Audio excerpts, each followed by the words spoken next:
akanimizdek spa salon ochganlaridan beri ishlar yurishmayapti ekan, har kuni diqqatlanib nimaga ishim yurishmayapti deb akaga maslahat, yana bitta spa salon ochsalar, yo kamlarga kirib ketadilar mana shu ketishda yoki ikkita mashinada ishchilarni bo'shatib yuboradilar. Sababi ishxonada ham ikkita mashinada har kuni idora yotibdi akani.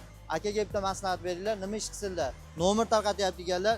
Nomerda qarang, shakarobligini itam olmaydi. Toldan tutdan qilib, eng son oxirgi sortdagi nomerlar akamiz sotyapti ekan.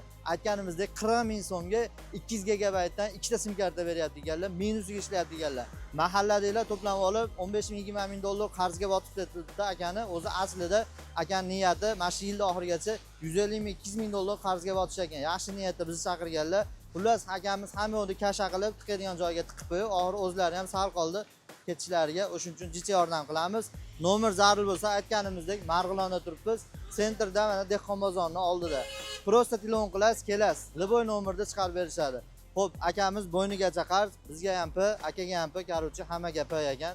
Bitta like bosib, eng yaxshi ko'rgan dushmaningizga jo'natib qo'yasiz.